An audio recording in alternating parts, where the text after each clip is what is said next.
The gathering storm, the massive space station Nexus Prime, floated in the void between galaxies, its chrome and crystal structure gleaming under the light of distant stars. This was the heart of the galactic hegemony, where representatives from 47 different worlds gathered to decide the fate of civilizations. Today, the Great Assembly Hall buzzed with tension as beings from across the galaxy took their seats around the circular chamber. Admiral Kresh stood at his designated platform, his towering Vorton frame casting long shadows across the polished floor. His species was known throughout the galaxy for their military prowess and their distinctive, crystalline exoskeletons that shifted color with emotion. Right now, those crystal plates glowed a deep red, indicating his growing frustration. "Fellow council members," Kresh began, his voice carrying the authority of someone who had conquered 17 star systems. "We have tolerated this human situation for 50 years. 50 years of silence from the Sol system. 50 years of ignoring our communications, our trade offers, our very existence." Across the chamber, Counselor Zara floated in her containment sphere filled with glowing gas. The ethereals were beings of pure energy who had achieved transcendence millennia ago, and their wisdom was respected throughout the galaxy. Her voice resonated through the chamber like wind chimes in a gentle breeze. "Admiral Kresh, perhaps their silence is not defiance but wisdom. The humans have chosen isolation. Should we not respect that choice?" Kresh's crystalline plates shifted to orange, showing his dismissal of her words. "Respect? Counselor Zara, the Sol system contains resources that could fuel our expansion for centuries. Rare earth elements, energy sources, and strategic positioning that would benefit all our worlds. The humans are hoarding these gifts while contributing nothing to galactic civilization." Captain Thorne shifted uncomfortably in his seat. As one of the few humans serving in the hegemony fleet, he felt the weight of every eye in the chamber. His own ancestors had left Earth 3 generations ago, seeking adventure among the stars. Now he found himself caught between 2 worlds, understanding both the human desire for privacy and the galaxy's need for expansion. High Command Vex clicked his mandibles together in the thoughtful pattern typical of his insectoid species. His compound eyes reflected the chamber's lights as he processed millions of calculations per second. "Admiral, our intelligence suggests the humans have not advanced significantly since first contact. Their technology remains primitive by our standards. A single battle group should be sufficient to establish our authority." The chamber filled with murmurs and electronic translations as hundreds of species discussed the proposal in their native languages. Some spoke in musical tones, others in clicking patterns, and a few communicated through color changes in their skin. Despite their differences, they all shared one thing: curiosity about the mysterious humans who had vanished from galactic communication. Kresh raised his primary arm, calling for silence. "I propose we send a substantial force to the Sol system, not to destroy but to establish contact on our terms. If the humans resist, we will demonstrate the futility of opposing the hegemony. If they cooperate, they will be welcomed as junior partners in our galactic community." Counselor Zara's sphere pulsed with worried light. "And if we are wrong about their capabilities? The ancient databases contain warnings about human unpredictability. They speak of a species that becomes most dangerous when threatened." "Ancient databases?" Kresh laughed, a sound like grinding crystals. "Those records are thousands of years old. If the humans possessed such capabilities, why haven't they expanded beyond their single star system? Why haven't they contacted us?" "No, Counselor, their silence speaks of fear, not strength." The debate continued for hours. Representatives from mining guilds spoke of the wealth waiting in human space. Military advisors presented tactical assessments showing overwhelming hegemony superiority. Trade officials calculated potential profits from human worlds once they were brought into the galactic economy. Throughout it all, Captain Thorne remained silent. He remembered stories his grandmother had told him about Earth, stories of human stubbornness, of a species that had survived ice ages and asteroid impacts, of people who had learned to thrive in every environment their world could offer. But he also knew that speaking against the majority would end his career and possibly his life. When the vote was finally called, the result was overwhelming. 712 species voted to authorize military action against Earth. Only 43 voted against, mostly species known for their pacifist philosophies. 87 abstained, uncertain about the wisdom of the decision but unwilling to oppose the majority. Kresh's crystal plates now glowed brilliant gold with triumph. The hegemony has spoken. I will assemble a fleet worthy of our great alliance. 800 warships representing 12 species, armed with our most advanced weapons. The humans will see our power and understand their place in the galactic order. Within days, the greatest armada in galactic history began assembling at Rally Point Sigma. Massive Vorthan dreadnoughts with their crystal-powered weapon systems, sleek Zilonian cruisers that could phase through solid matter, insectoid swarm ships that fought as a single unified mind, gas giant harvesters from the Nebula peoples, their ships larger than most moons. Every vessel represented the pinnacle of their species' military technology. Captain Thorne found himself assigned to the flagship, the Inevitable Victory, as a cultural advisor. Admiral Kresh wanted someone who understood human psychology, even if that understanding came from a human who had spent most of his life among aliens. As the fleet prepared for the journey to Sol, Thorne stood in the observation deck watching the endless stream of warships taking formation. Each vessel bore the markings of different worlds, different philosophies of warfare, but all united in their certainty of victory. The combined firepower could reduce entire planets to cosmic dust. Impressive sight, isn't it? Admiral Kresh appeared beside him, his crystal plates now cycling through confident blues and greens. The humans will see this fleet approaching their world and realize the futility of resistance. Perhaps we can resolve this without firing a single shot. Thorne nodded politely, but his stomach churned with unease. Admiral, what if they don't respond as expected? Humans can be unpredictable when cornered. Kresh's laugh echoed through the observation deck. Captain, look around you.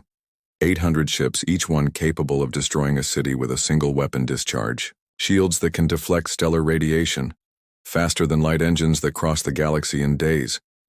What could a species that hasn't left their home system possibly do against such power? The question hung in the air as the last of the fleet took position. Within hours, they would begin the journey to Sol system, confident in their overwhelming superiority. The galaxy's most powerful civilizations had united for what they believed would be a simple demonstration of force. None of them suspected that 50 light-years away, their every word had been monitored. None of them knew that human observers had been watching their preparations from the beginning, and none of them imagined that Earth's silence hadn't been born from fear or primitiveness, but from something far more dangerous: patience. As the Great Armada engaged their faster-than-light drives and vanished into hyperspace, Captain Thorne whispered a prayer to whatever gods might listen. He prayed for wisdom to prevail over arrogance. He prayed for peace to triumph over force. But most of all, he prayed that his species had learned to be better than the stories his grandmother had told him. In 3 days, they would reach Sol system and discover which of those prayers would be answered. The price of arrogance. The hegemony armada dropped out of hyperspace at the edge of the Sol system in perfect formation. 800 warships, their hulls gleaming with the advanced alloys and energy fields that represented the pinnacle of galactic military technology. Admiral Kresh stood on the bridge of the Inevitable Victory, his crystal plates glowing with anticipation as he surveyed the tactical displays. What he saw made him pause. The system appeared completely empty. No orbital platforms around Earth. No defensive satellites. No patrol ships challenging their approach. The third planet from the sun hung in space like a blue-green jewel, seemingly defenseless and abandoned. Scan all frequencies, Kresh ordered. Where are their cities, their space installations, their defensive networks? High Command Vex clicked his mandibles nervously as his instruments processed the data. Admiral, I'm detecting minimal electromagnetic emissions from the surface. Population centers appear to exist, but they're remarkably quiet, almost as if they're in some kind of standby mode. Captain Thorne felt his blood run cold as he studied the sensor readings. This wasn't right. Even if Earth had chosen isolation, they should still have orbital infrastructure, communication networks, defensive systems. The planet below looked almost too peaceful, like a trap waiting to be sprung. Perhaps they've regressed, suggested Commander Yalix from the Zolonian contingent. Her species' ability to phase through matter made them excellent scouts, and her confidence seemed unshakable. 50 years of isolation might have caused their civilization to collapse. Or perhaps they never advanced beyond primitive spaceflight, added General Threx from the Bruton Warfleet. His species had conquered dozens of worlds through sheer military might, and he saw every situation through that lens. Our intelligence was always limited. They might have been less developed than we assumed. Admiral Kresh's plates shifted through contemplative colors as he weighed the options. The easy conquest he had envisioned seemed to be materializing before his eyes. All ships maintain formation and proceed to planetary orbit. Prepare boarding parties for all major population centers. If the humans have truly regressed, we'll establish protectorates and help them rebuild under our guidance. As the massive fleet began its approach to Earth, Captain Thorne noticed something that made his military training scream warnings. The planet's rotation was too perfect, the weather patterns too stable, the electromagnetic signature too clean. It was as if someone had carefully manicured every aspect to appear exactly as unthreatening as possible. "Admiral," Thorne said carefully, "I request permission to attempt communication before we enter orbit. Standard first contact protocols." "Suggest, Captain," Kresh interrupted, his plates flashing irritated orange. "We attempted communication for 50 years. The humans have chosen silence. We will establish contact on our terms, not theirs." The Armada descended into Earth's orbital space, 800 ships that should have blocked out the sun from the planet's surface. Detailed scans revealed cities, infrastructure, and billions of human life signs, but everything seemed strangely passive. No military mobilization, no panic, no response of any kind. It was then that the message arrived. The transmission appeared simultaneously on every ship in the fleet, bypassing their secure communication networks and appearing directly on their primary displays. A human face appeared on screen, middle-aged, calm, with the kind of quiet confidence that suggested vast depths of knowledge and experience. "I am Director Chen of Earth's Planetary Defense Coordination Council," the figure said in perfect Galactic. "Standard? Despite the fact that humans supposedly had no contact with galactic civilization for 50 years, you have entered our system with a military force and hostile intentions. This constitutes an act of war under both human and galactic law." Kresh slammed his fist against his command console, his crystal plates now blazing red with fury. "Human, you are speaking to Admiral Kresh of the Galactic Hegemony. I command 800 of the most advanced warships in the galaxy. You will surrender your world for integration into our alliance, or face the consequences of resistance." Director Chen's expression didn't change. "Admiral, you have 5 minutes to withdraw your fleet from our system. This is your only warning." Chatter. Bridge erupted in laughter from the various species present. The idea that a single world could threaten an armada this size seemed absurd beyond belief.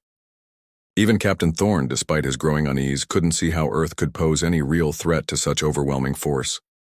5 minutes? Kresh's laughter sounded like breaking glass. "Human, in 5 minutes, I could reduce your entire planet to molten rock.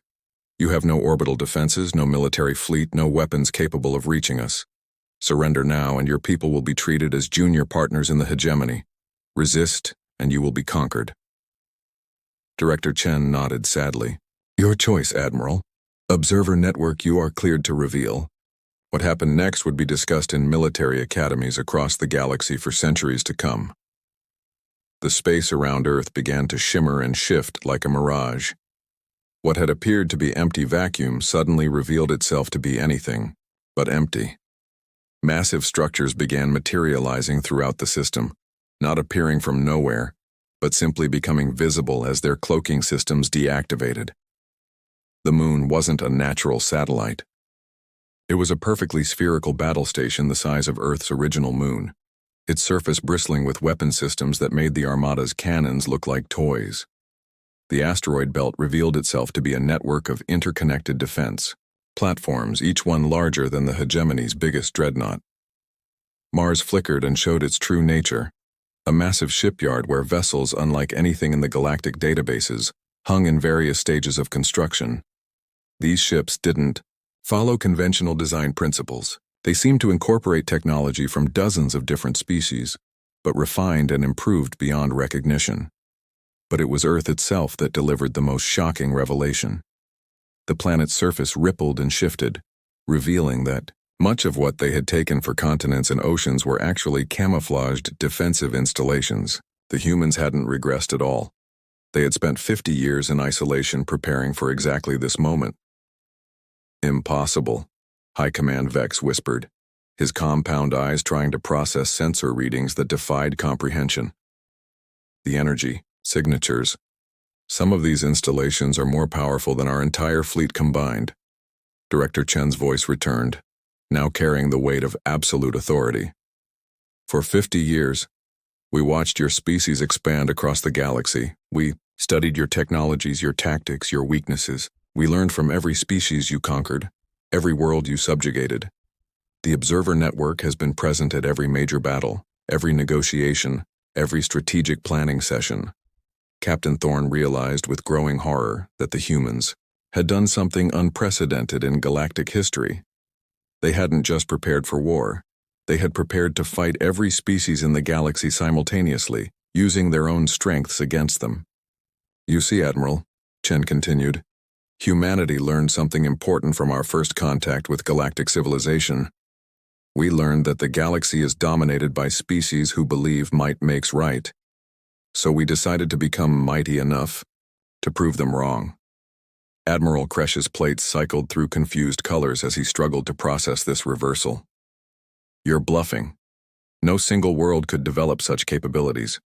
Even if you had our technology, you lack the industrial base, the population, the resources of 800 worlds whose every communication we've been monitoring for 5 decades, Chen corrected.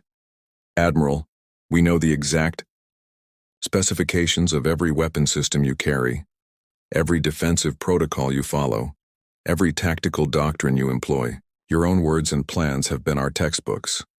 The Armada's sensors were now detecting movement throughout the system.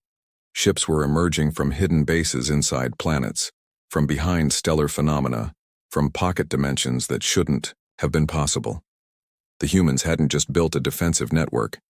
They had created a military force that incorporated and surpassed the technology of every species in the galaxy.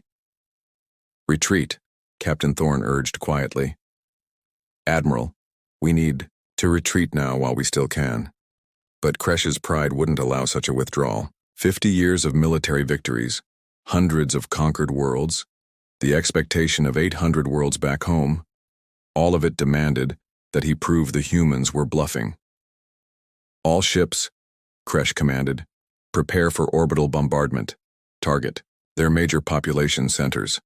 If they want to play at being dangerous, we'll show them what real power looks like. Admiral, no, Thorne shouted, but it was too late. The Hegemony Armada unleashed its full firepower on Earth. Plasma beams capable of melting continents, quantum torpedoes that could crack the planet's crust, gravity bombs designed to shatter worlds. For a moment, space between the fleet and Earth blazed with enough energy to outshine the sun. Earth's defensive systems responded. What happened next wasn't a battle. It was a demonstration. The human defensive network didn't just stop the attacking weapons. It absorbed them, analyzed them, and returned improved versions. Plasma beams were caught by energy fields and redirected, back at their sources with doubled intensity. Quantum torpedoes were intercepted by defensive drones that somehow made the explosives more powerful before sending them back. Gravity bombs were caught in artificial singularities that compressed them into weapons of unprecedented destructive force. One by one, the ships of the Great Armada began to die.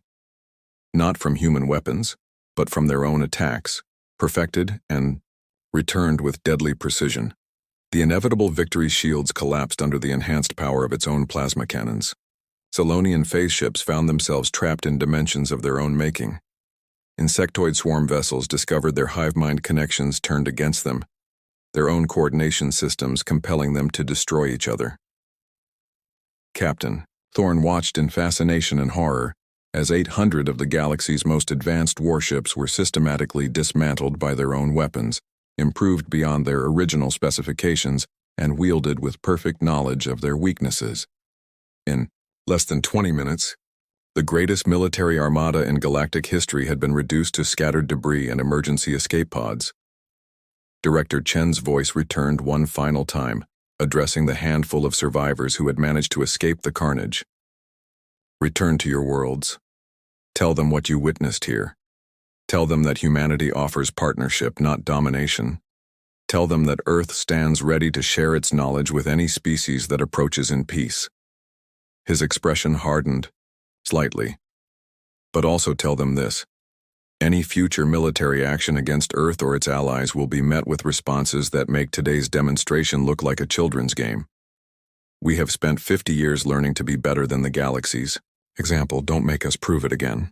As the surviving escape pods fled toward the edge of the system, Captain Thorne found himself in one of the few intact lifeboats, surrounded by shell-shocked beings from a dozen different species. They had come to Sol expecting easy conquest, and found themselves confronting a force beyond their comprehension. The greatest military minds in the galaxy had been outthought by humans who had spent 5 decades in silence, learning, preparing, and becoming something the universe had never seen. A species that had mastered the art of war so completely that they could choose peace from a position of absolute strength. The escape pods limped back toward hegemony space, carrying with them the news that would reshape galactic civilization. Earth was no longer the isolated, primitive world they had imagined. It had become something far more dangerous and far more wonderful, a power that could enforce peace through the threat of overwhelming force, and wise enough to choose diplomacy over destruction. The galaxy would never be the same. End of story.